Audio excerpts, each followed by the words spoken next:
Hello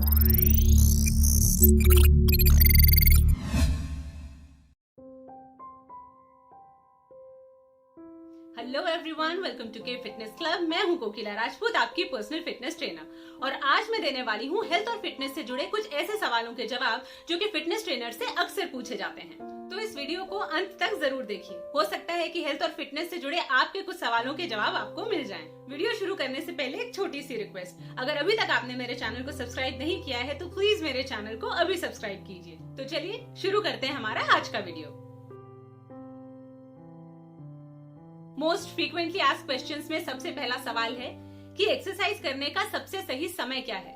तो सबसे पहले तो ये समझ लीजिए कि एक्सरसाइज करने के लिए कोई भी समय बुरा या गलत नहीं होता। मतलब अगर मैं आपसे कहूँ कि एक्सरसाइज करने का सबसे अच्छा समय मॉर्निंग में है, और अगर किसी वजह से आप सुबह एक्सरसाइज न कर पाए तो इसका मतलब ये नहीं है कि आप फिर पूरे दिन में कभी भी एक्सरसाइज नहीं कर सकते। जब आप एक्सरसाइज के लिए टाइम निकाल सके आप उसी समय एक्सरसाइज कीजिए, लेकिन एक्सरसाइज जरूर कीजिए।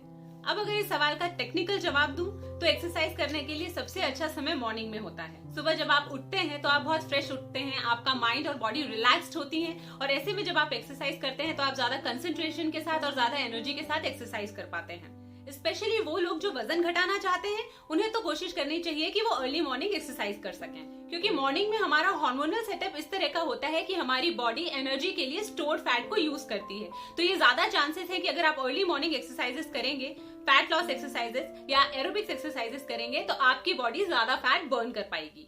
मगर मैं फिर कहूंगी कि अगर किसी वजह से आप अर्ली मॉर्निंग एक्सरसाइज नहीं कर पाते हैं तो जब भी आप एक्सरसाइज के लिए टाइम निकाल पाए तब एक्सरसाइज कीजिए, मगर एक्सरसाइज रेगुलरली कीजिए। मोस्ट फ्रीक्वेंटली आस्क्ड क्वेश्चन में हमारा दूसरा सवाल है कि एक्सरसाइज से पहले क्या खाना चाहिए। देखिए, ये आपके फिटनेस गोल पर डिपेंड करता है। कई लोग कहते हैं कि early morning empty stomach exercise करने से ज्यादा फैट बर्न होता है, मगर मैं हमेशा कहती हूँ कि एक्सरसाइज कभी भी बिल्कुल एम्प्टी स्टमक नहीं करनी चाहिए। ये बात सही है कि अगर आप वेट लॉस करने की कोशिश कर रहे हैं तो आपको वर्कआउट से पहले कुछ हेवी नहीं खाना चाहिए। जैसे कि जो लोग वेट लॉस करना चाहते हैं वो लोग अपने वर्कआउट से पहले कुछ लाइट स्नैक्स ले सकते हैं, जैसे कि आप ग्रीन टी के साथ डाइजेस्टिव बिस्किट ले सकते हैं, या एक एप्पल ले सकते हैं, या फिर आप लेमन हनी वाटर ले सकते हैं। कुछ भी कम कैलोरी वाला स्नैक या ड्रिंक आप वेट लॉस वर्कआउट से पहले ले सकते हैं। वहीं अगर आप वजन बढ़ाने की कोशिश कर रहे हैं, मतलब आप मसल गेन करने की कोशिश कर रहे हैं, तो आपको प्री वर्कआउट मील थोड़ा हेवी लेना पड़ेगा। आपको उसमें प्रोटीन भी लेना पड़ेगा, कार्बोहाइड्रेट्स भी लेना पड़ेगा, थोड़ा हेल्दी फैट भी लेना पड़ेगा। मैं आपको अपना एग्जाम्पल देती हूँ। मैं हर रोज वेट ट्रेनिंग करती हूँ क्योंकि मैं मसल बिल्डिंग की कोशिश कर रही हूँ। तो मैं अपने प्री वर्कआउट मील में पीनट बटर सैंडविच लेती हूँ, 2 अंडों का ऑमलेट लेती हूँ। तो इस तरीके से मेरे मील में फैट भी होता है, कार्बोहाइड्रेट्स भी होता है और प्रोटीन भी होता है। और ये मैं लेती हूँ अपने वर्कआउट से 1 घंटे पहले, और उसके आधे घंटे बाद में मैं एक बनाना और ले लेती हूँ, क्योंकि जो लोग वेट लिफ्टिंग करते हैं, जो बॉडी बिल्डिंग कर रहे हैं, वो जानते हैं कि बनाना एक बहुत ही एनर्जेटिक स्नैक है। वर्कआउट से पहले जब आप एक बनाना लेते हैं तो कम से कम 1 घंटे तक आपके अंदर एनर्जी रहती है। तो ये हो गया बॉडी बिल्डर्स के लिए। तो आप समझ गए होंगे कि वर्कआउट से पहले क्या खाना है। ये आपके फिटनेस गोल के ऊपर डिपेंड करता है। बिल्कुल ही एम्प्टी स्टमक एक्सरसाइज ना करें, वरना आप लो ऑन एनर्जी फील करेंगे, और अगर आपके अंदर एनर्जी ही नहीं रहेगी तो आप किसी भी एक्सरसाइज को अच्छी तरह नहीं कर पाएंगे। मोस्ट फ्रीक्वेंटली आस्क्ड क्वेश्चंस में हमारा तीसरा सवाल है कि क्या हर रोज एक्सरसाइज करनी चाहिए या हफ्ते में कितने दिन एक्सरसाइज करनी चाहिए। देखिए, मैं सबसे कहती हूँ कि आपको किसी भी कंडीशन में 3 दिन से ज्यादा बिना एक्सरसाइज के नहीं रहना चाहिए। मतलब अगर आप एक्सरसाइज करते हैं और किसी वजह से आपके रूटीन में ब्रेक आया है तो कोशिश कीजिए कि 3 दिन से ज्यादा ब्रेक ना लें। अब हम बात करते हैं कितने दिन एक्सरसाइज करनी चाहिए। तो ये भी आपके फिटनेस गोल पर डिपेंड करता है। अगर आप सिर्फ फिट रहने के लिए एक्सरसाइज करना चाहते हैं तो आप वीक में सिर्फ 3 दिन भी एक्सरसाइज कर सकते हैं, ऑल्टरनेट डेज। अगर आप वेट लॉस करने की कोशिश कर रहे हैं तो कोशिश कीजिए कि हफ्ते में कम से कम 5 दिन एक्सरसाइज करें। अगर आप बॉडी बिल्डिंग कर रहे हैं और मसल मास गेन करने की कोशिश कर रहे हैं तो आपको 5 से 6 दिन वर्कआउट करना पड़ेगा, क्योंकि आपको सारे मसल ग्रुप्स पर वर्कआउट करना होता है। कुछ बॉडी बिल्डर्स ऐसा भी करते हैं कि वो 3 दिन एक्सरसाइज करते हैं, 4th डे ब्रेक लेते हैं, फिर 3 दिन एक्सरसाइज करते हैं, 4th डे ब्रेक लेते हैं। तो मेजरली ये भी इस बात पर डिपेंड करता है कि आपका फिटनेस गोल क्या है। लेकिन अगर आप सिर्फ जनरल फिटनेस के लिए एक्सरसाइज करना चाहते हैं तो आपको हफ्ते में 3 दिन तो एक्सरसाइज करनी चाहिए, और कभी भी 3 दिन से ज्यादा का ब्रेक नहीं लेना चाहिए। मोस्ट फ्रीक्वेंटली आस्क्ड क्वेश्चंस में हमारा क्वेश्चन नंबर 4 है कि क्या हमें एक्सरसाइजेस चेंज करते रहने चाहिए। तो इसका जवाब है हाँ। और कारण ये है कि जब आप बहुत लंबे समय तक एक ही जैसी एक्सरसाइजेस करते रहते हैं तो आपकी बॉडी को उन एक्सरसाइजेस की आदत हो जाती है और आपकी बॉडी को रिजल्ट्स आना बंद हो जाते हैं। तो आपको टाइम टू टाइम एक्सरसाइजेस में तब्दीली करती रहनी पड़ती है। कई बार तो ऐसा होता है कि महीने भर तक बहुत अच्छे रिजल्ट्स आते हैं लेकिन उसके बाद रिजल्ट आना बंद हो जाते हैं। तो मतलब ये है कि आपको अपने एक्सरसाइज चेंज करने की जरूरत है। या तो अपनी एक्सरसाइज की इंटेंसिटी बढ़ाने की जरूरत है, या उसका डिफिकल्टी लेवल बढ़ाने की जरूरत है, या फिर पूरा का पूरा एक्सरसाइज रूटीन चेंज करने की जरूरत है। ये आपको अपने रिजल्ट से खुद ही मालूम पड़ जाएगा।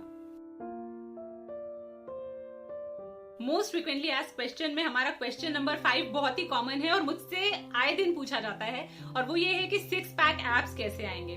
पहली बात तो मुझे ये 6 पैक एब्स का ऑब्सेशन ही समझ में नहीं आता। पता नहीं क्यों लोगों को 6 पैक एब्स चाहिए। मैं आपको पहले ही क्लियर कर दूं कि अगर किसी के एब्स दिख रहे हैं तो इसका मतलब ये नहीं है कि वो आदमी बहुत ज्यादा स्ट्रांग है या उसमें बहुत ज्यादा ताकत है। किसी इंसान के एब्स दिख रहे हैं तो उसका मतलब सिर्फ इतना है कि उसकी बॉडी में फैट परसेंटेज बहुत कम है। एब्स का ताकत से कोई डायरेक्ट रिलेशन नहीं है। और एक बात, एब्स दिखने और बनने में बहुत डिफरेंस होता है। एब्स हम सबके पास होते हैं और कुछ लोगों के बहुत स्ट्रांग और बहुत बड़े होते हैं लेकिन दिखते नहीं हैं। क्यों? क्योंकि उसके ऊपर फैट की एक लेयर होती है। तो अगर आप चाहते ही हैं कि आपके एब्स विजिबल हो तो आपको अपने बॉडी का फैट परसेंटेज घटाना पड़ेगा ताकि आपके एब्स के ऊपर वो जो एक लेयर है फैट की वो हट सके और आपके एब्स दिख सकें। और फैट परसेंटेज कम करने के लिए आपको 2 काम करने पड़ेंगे। एक, आपको कैलोरी डेफिसिट में रहना होगा, और 2, आपको रेगुलर एक्सरसाइज करनी पड़ेगी जिसमें स्ट्रेंथ ट्रेनिंग और कार्डियो का कॉम्बिनेशन होगा। अभी कैलोरी डेफिसिट क्या होता है? मैं कैलोरी और कैलोरी डेफिसिट के बारे में अपने पिछले एक वीडियो में बहुत डिटेल में समझा चुकी हूँ। मैं उस वीडियो का लिंक डिस्क्रिप्शन बॉक्स में छोड़ रही हूँ, फिर भी अभी शॉर्ट में समझा देती हूँ। अगर आप चाहते हैं कि आपका वजन ना बढ़े ना घटे, मेंटेन रहे, तो आपको जिस अमाउंट ऑफ कैलोरी की जरूरत होगी उसे हम कहेंगे मेंटेनेंस कैलोरी। अब अगर आप वजन घटाना चाहते हैं तो आपको इस amount of calories, maintenance calorie से कम कैलोरीज खानी पड़ेंगी। और तो आप अपनी मेंटेनेंस कैलोरी कैसे कैलकुलेट कर सकते हैं और आपको वजन घटाने के लिए कितनी कम कैलोरीज खानी है, ये सारी चीजें आप मेरे पिछले वीडियो में जाकर देख सकते हैं। डिस्क्रिप्शन बॉक्स में मैंने लिंक छोड़ दी है। अब बात करते हैं एब्स बनाने के लिए एक्सरसाइज कैसी करनी चाहिए। तो एक्सरसाइज में आपको कार्डियो और स्ट्रेंथ का कॉम्बिनेशन करना पड़ेगा। मतलब आपको ऐसी एक्सरसाइजेस करनी पड़ेंगी जिनसे आपका हार्ट रेट इंक्रीज हो और आपको हाफना पड़े। ऐसी एक्सरसाइजेस को हम कहते हैं कार्डियो एक्सरसाइजेस, जैसे कि रनिंग, साइकिलिंग, जॉगिंग, एरोबिक्स, किसी भी तरह की एक्सरसाइज जिसमें आपका हार्ट रेट इंक्रीज होता है, ऐसी कार्डियो एक्सरसाइज आपको करनी पड़ेंगी। और उसके साथ में आपको कंबाइन करना पड़ेगा स्ट्रेंथ एक्सरसाइज, यानी कि वेट ट्रेनिंग। वेट ट्रेनिंग के साथ कार्डियो एक्सरसाइजेस करते हैं तो आपकी ज्यादा कैलोरीज बर्न होती हैं। और आपको लगाने पड़ेंगे एब क्रंचेस। जब आप एब क्रंचेस लगाते हैं तो आपके एब्डोमिनल मसल्स यानी कि एब्स का साइज बढ़ता है और वो ज्यादा बड़े और डिफाइंड नजर आते हैं। मोस्ट फ्रिक्वेंटली आस्क्ड क्वेश्चंस में हमारा क्वेश्चन नंबर 6 है कि वजन कैसे कम होता है, फैट कैसे कम होता है। इसका कुछ जवाब तो मैं क्वेश्चन नंबर 5 में दे चुकी हूँ। एक बार फिर से रिपीट कर देती हूँ कि फैट बर्न करने के लिए आपको करनी पड़ेंगी कार्डियो एक्सरसाइजेस और स्ट्रेंथ ट्रेनिंग का कॉम्बिनेशन, और आपको कैलोरी डेफिसिट में रहना पड़ेगा। मतलब आपको वो एक्सरसाइजेस करनी पड़ेंगी जिनसे आपका हार्ट रेट इंक्रीज हो, जैसे कि रनिंग, साइकिलिंग, जॉगिंग, एरोबिक्स, किसी भी तरह की एक्सरसाइज जिससे कि आपका हार्ट रेट इंक्रीज हो, इन्हें हम कार्डियो एक्सरसाइज कहते हैं। और इसके साथ में आपको वेट ट्रेनिंग करनी पड़ेगी, क्योंकि जब आप कार्डियो के साथ स्ट्रेंथ ट्रेनिंग कंबाइन कर देते हैं तो उसके 2 फायदे होते हैं। एक, आपका फैट लॉस फास्ट हो जाता है, और 2, आपका मसल मास लॉस नहीं होता। ध्यान रखिए, वजन कम करने का मतलब होता है फैट कम करना। हमें अपने मसल मास को नहीं खोना है, हमें सिर्फ अपना फैट बर्न करना है, मसल्स को बर्न नहीं करना है। तो अगर आप मसल्स को बचाना चाहते हैं तो आपको कार्डियो के साथ में स्ट्रेंथ ट्रेनिंग करना बहुत जरूरी है, और आपको कैलोरी डेफिसिट में रहना पड़ेगा और आपका वजन कम हो जाएगा। मोस्ट फ्रीक्वेंटली आस्क्ड क्वेश्चंस में हमारा क्वेश्चन नंबर 7 है कि वजन बढ़ता कैसे है। वजन बढ़ाने के लिए आपको ठीक उसका उल्टा करना पड़ेगा जो आपने वजन घटाने के लिए किया था। आपको कैलोरी सरप्लस में रहना पड़ेगा। मतलब आपको अपनी मेंटेनेंस कैलोरी से ज्यादा कैलोरी का इंटेक करना पड़ेगा। जितना खाने की आपको जरूरत है आपको उससे थोड़ा ज्यादा खाना पड़ेगा, और आपको वेट ट्रेनिंग करनी पड़ेगी। आपको अपने सारे मसल ग्रुप्स पर काम करना पड़ेगा। अपने मसल्स का साइज बढ़ाने के लिए आपको वेट ट्रेनिंग करनी पड़ेगी। जो लोग वजन बढ़ाना चाहते हैं, जिन्हें मसल मास बढ़ाना है, उन्हें बहुत ज्यादा कार्डियो की जरूरत नहीं होती। वो लोग कार्डियो सिर्फ इसलिए करते हैं ताकि उनका स्टेमिना बढ़े। मोस्ट फ्रिक्वेंटली आस्क्ड क्वेश्चंस में अगला सवाल है कि रेस्ट कितना करना चाहिए या कितने रेस्ट डेज लेना चाहिए। देखिए, ये आपके ऊपर डिपेंड करता है, इसका जवाब आपकी बॉडी आपको देगी। यूजुअली तो आप जब अपना वर्कआउट रूटीन बनाते हैं तो उसमें एक रेस्ट डे होता ही है। जनरली लोग वीक डेज में एक्सरसाइज करते हैं और संडे को रेस्ट लेते हैं। कई लोग अपने वर्कआउट रूटीन के हिसाब से मिड वीक भी एक रेस्ट ले लेते हैं। लेकिन मान लीजिए कि आपने सिर्फ 2 दिन एक्सरसाइज की है और आप बहुत ज्यादा टायर्ड और लो ऑन एनर्जी फील कर रहे हैं, तो आपको रेस्ट ले लेना चाहिए। Always listen to your body. सिर्फ इसलिए क्योंकि आपके ट्रेनर ने आपसे कहा है कि 5 दिन वर्कआउट करना है, तो इसका मतलब ये नहीं है कि आपको वर्कआउट करना ही है। Always listen to your body. अगर आपकी बॉडी रेस्ट मांग रही है तो अपनी बॉडी को रेस्ट जरूर दीजिए, क्योंकि अगर आप थके हुए लो ऑन एनर्जी जिम जाएंगे एक्सरसाइज करने के लिए, तो आप ठीक से एक्सरसाइज नहीं कर पाएंगे और आपकी इंजरी के चांसेस भी बढ़ जाएंगे। तो अपने मसल्स को, अपनी बॉडी को रेस्ट जरूर दीजिए। ध्यान रखिए, जितना आपके वर्कआउट डेज इंपॉर्टेंट है उतने ही आपके रेस्ट डेज भी इंपॉर्टेंट है। Always listen to your body.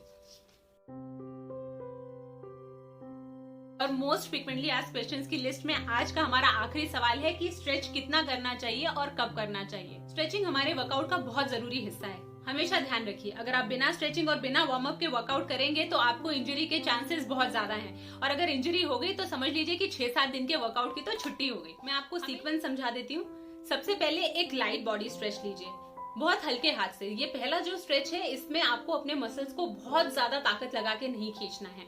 एक लाइट बॉडी स्ट्रेच लेने के बाद में आप करेंगे वार्म अप। कम से कम 5 मिनट का वार्म अप जरूर लीजिए। मैंने अक्सर देखा है कि लोग अपने वार्म अप को निग्लेक्ट कर देते हैं और या तो सीधा वेट ट्रेनिंग स्टार्ट कर देते हैं या ट्रेडमिल पर दौड़ना स्टार्ट कर देते हैं। इन दोनों ही केसेस में बहुत ज्यादा चांसेस हैं कि आप अपने मसल्स पर अनड्यू प्रेशर डाल रहे हैं और आपको इंजरी हो जाएगी। तो 5 मिनट का वार्म अप तो कंपलसरी है और इस 5 मिनट के वार्म अप के बाद में आप एक स्ट्रेच और लेंगे। अगर आप बॉडी बिल्डिंग कर रहे हैं तो जिस भी मसल ग्रुप पर आप काम कर रहे हैं उसे वार्म अप के बाद जरूर स्ट्रेच कीजिए। और ये जो सेकंड स्ट्रेच है, इसमें आप ताकत लगाकर अपने मसल्स को स्ट्रेच कर सकते हैं। और एक बार अगर आपने ये वार्म अप और स्ट्रेचिंग कर ली तो आप निश्चिंत होकर अपना वर्कआउट शुरू कर सकते हैं। और जब आपका पूरा वर्कआउट खत्म हो जाए उसके बाद आपको एक फाइनल स्ट्रेच लेना है अपने मसल्स को रिलैक्स करने के लिए। कभी भी बिना स्ट्रेच के वर्कआउट शुरू नहीं करेंगे और वर्कआउट खत्म करने के बाद भी स्ट्रेच जरूर करेंगे। तो ये थे हमारे मोस्ट फ्रिक्वेंटली आस्क्ड क्वेश्चंस में से कुछ सवाल।